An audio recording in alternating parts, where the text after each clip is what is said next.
I used to think nothing could ever break the bond between my mom and me.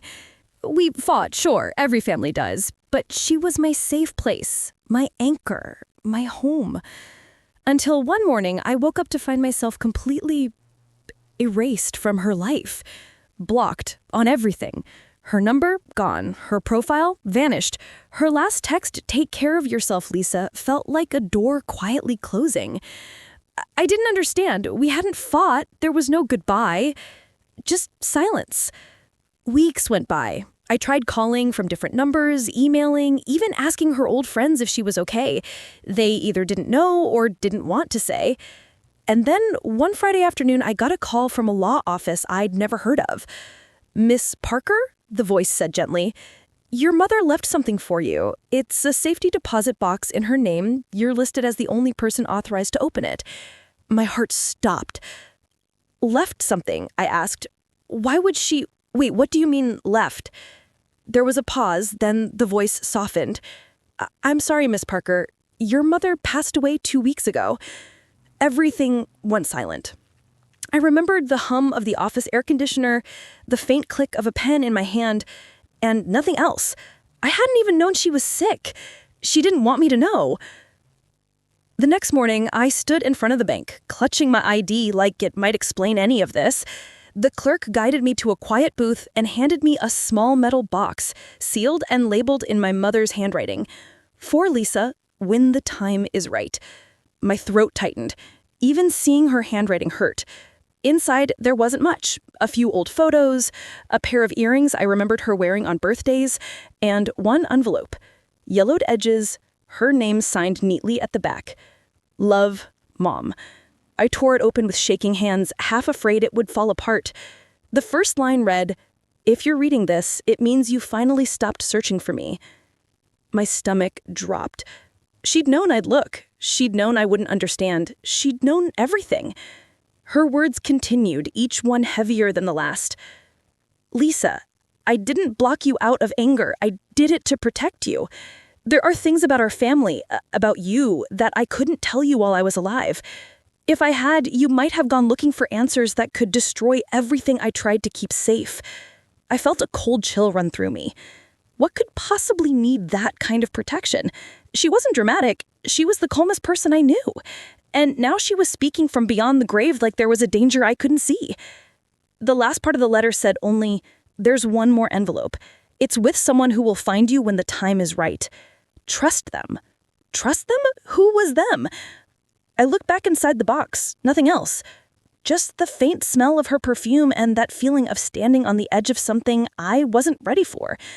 Outside, the sky was heavy with gray clouds. It felt like she'd left me a trail, and every step forward was going to hurt. But I couldn't stop now. I needed to know what she was protecting me from, and why she thought it was better to leave me in the dark. As I drove home, the letter sat on the passenger seat, her handwriting glowing faintly in the afternoon light. I whispered under my breath, "What were you hiding, Mom?" And for the first time since she blocked me, I wasn't angry anymore. I was afraid. I couldn't sleep that night. Every time I closed my eyes, I saw her handwriting. Those words. Trust them. Who is she talking about? And what could possibly be so dangerous that she had to block her own daughter? The next morning, I drove to my mom's old neighborhood, the one I hadn't visited in years. The streets felt smaller, quieter, like they'd been holding secrets too. Her neighbor, Mrs. Green, was outside watering her plants when she saw me. Her eyes widened. "Lisa, oh honey, you look just like her." I forced a smile. "Mrs. Green, did Mom ever mention anyone? Like someone she trusted with something important?" She frowned, lowering the hose. "There was a man who came by a few months before she passed. Always parked that old black sedan outside. She never said his name." I asked what he looked like. She hesitated, then said softly, "Not someone you'd forget. Tall, gray suit, polite, but cold." It wasn't much, but it was a start. That evening, I searched through my mom's old desk drawers, hoping for a clue. Bills, photos, old grocery lists, nothing. But when I lifted the bottom drawer, a thin envelope slid out from underneath, covered in dust. On the front, my name was written, but not in my mom's handwriting, but in someone else's. Smooth, neat, practiced. Inside was a short note. "Lisa, your mother trusted me. I have something for you. Meet me at 4 p.m., the old train station, platform 3. There was no signature, just a date. Today. My pulse kicked up instantly. It felt too coincidental, too perfectly timed, like whoever wrote this knew I'd find it exactly now. Still, my curiosity was stronger than my fear. The train station was nearly empty when I arrived. Faded paint, a few old benches, the sound of trains humming in the distance. I waited, clutching the note like it might explain something. Then, exactly at 4, a man in a gray suit stepped out of the shadows. "Lisa Parker," he said, his voice calm and deep. "Your mother told me you'd come." I took a step back. "Who are you?" He nodded slightly, like my reaction didn't surprise him. "My name doesn't matter. What matters is what your mother left in my care." He reached into his coat and handed me a small, sealed envelope, identical to the first one I found in the safety box. "She made me promise I'd only give it to you when the time was right, and now it is." "Why?" I demanded. "What's in it? What is this about?" His eyes flickered. "Answers, but not the kind you're ready for." Then, before I could say another word, he turned and walked away, disappearing into the crowd like he'd never been there. My hands trembled as I tore open the envelope. Inside was another letter and a faded photograph.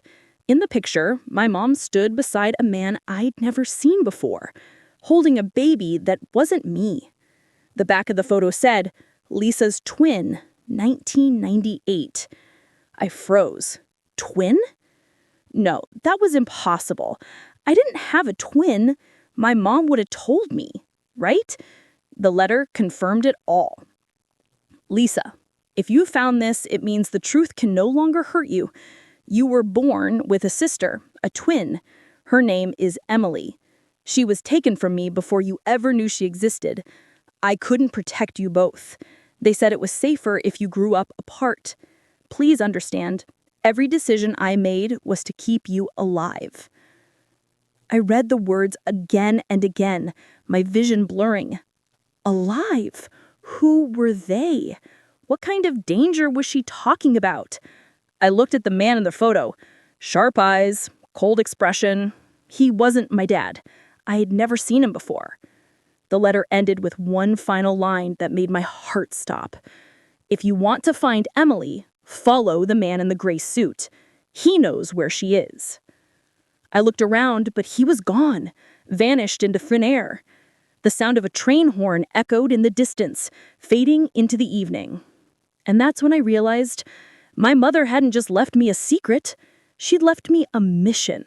Somewhere out there, I had a sister I'd never met. And if my mom was right, someone had spent years making sure I never would. I didn't sleep that night either. I just sat at my desk, staring at the photo. My mom, a strange man, and a baby who was supposedly my twin. Emily. The name felt like a ghost on my tongue. I zoomed in on the picture again and again, hoping to find some hidden clue. Then I noticed something, a faint logo behind them on a hospital wall. Redwood Medical Center. I'd never heard of it before. But the next morning, I found it. A private maternity hospital about 40 miles away, now abandoned. And somehow I knew that's where I had to go. The place was falling apart, vines crawling over shattered windows, an eerie silence wrapping around every corner. But as I stepped inside, my phone buzzed with a message from an unknown number. It read, "You shouldn't be here." I froze, my breath catching. Before I could react, another message followed. Go home, Lisa. You don't understand what you're walking into. My pulse was racing now. I looked around, nothing but shadows and dust. Then, near the nurse's station, I found a box labeled Parker, 1998. My hands shook as I opened it. Inside were birth records, but two separate files. Lisa Parker, Emily Parker. My name and hers printed side by side. The dates matched, same doctor, same mother. But Emily's record had been stamped with one word in red ink. Transferred. Transferred? To where and why? Footsteps echoed behind me. I turned sharply, but the hallway was empty. Then, that same man in the gray suit appeared in the doorway, his expression unreadable. "You shouldn't have come here," he said quietly. "You lied to me," I snapped. "You said my mother wanted me to have answers? So tell me, where's Emily?" He sighed. "You think you want the truth, but you don't." "Try me," I said, stepping closer. His eyes softened, almost like he pitied me. "Your mother wasn't protecting you from the world, Lisa. She was protecting the world from your sister." "What?" I whispered. He reached into his jacket and pulled out a flash drive. "This has everything. Medical reports, records, surveillance, all of it." He handed it to me. "Your mother worked for a private genetics program in the 90s. You were part of it. So was Emily." My head started spinning. "A genetics program?" I repeated. "That's insane." "Not insane," he said coldly. "Illegal." I could barely breathe. "What happened to her?" He hesitated. "She was different. Stronger, smarter, but unstable. Your mother tried to shut the program down. Emily disappeared shortly after. And now?" He stared at me for a long time. "Now she's looking for you." I felt my stomach twist into knots. "That's not possible. You said she was gone." He shook his head. "We thought she was. Until last week." He pulled a photo from his pocket, security footage. A woman walking through a parking lot, face half hidden, but unmistakably similar to mine. "She knows about you, Lisa. She wants to finish what your mother started." My voice trembled. "And what was that?" He looked away. "To end the project. Permanently." He stepped back, glancing at his watch. "Leave town. Now. If she finds you first, I can't help you." Before I could stop him, he turned and walked out, his silhouette fading into the mist outside. I sank to the floor, clutching the flash drive like it was my only lifeline. Was any of this real? A secret project? A twin I'd never met? A mother who lied to protect me? Back home, I plugged the drive into my laptop. Files popped up. Lab photos, documents, encrypted reports. One folder was titled Subject E. My heart pounded as I clicked it open. Inside were video clips. My mom, younger, standing in a white lab coat, looking straight into the camera. This is day 327.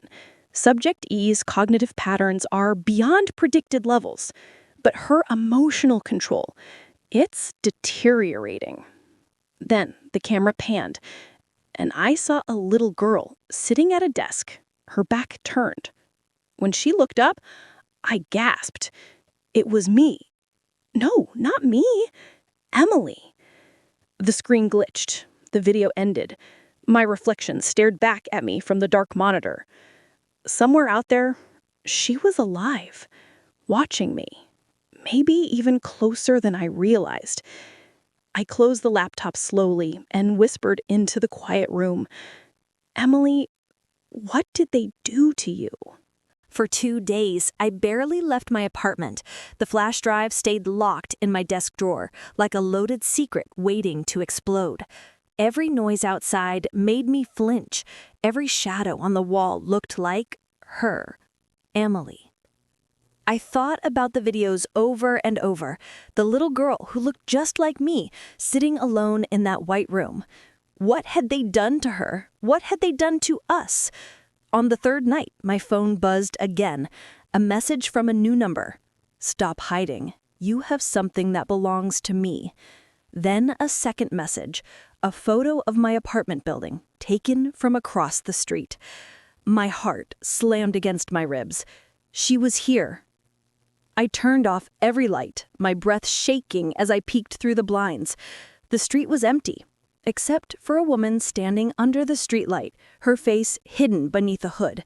But even from that distance, I could feel it, something familiar, a reflection of myself.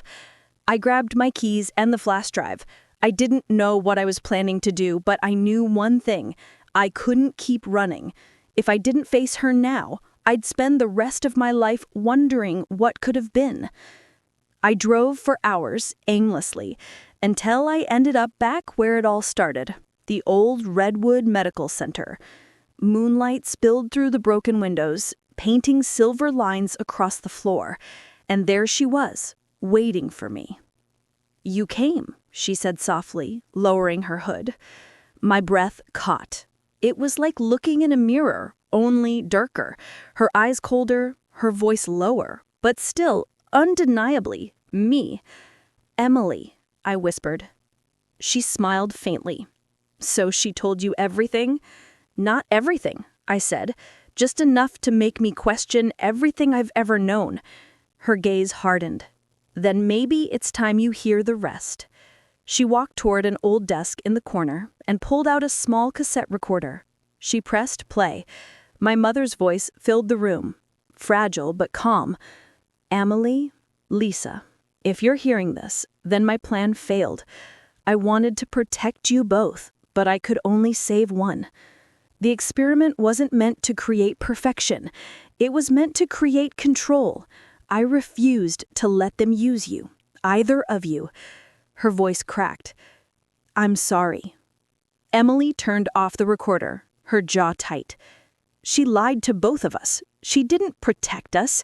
She abandoned me." "That's not true," I said.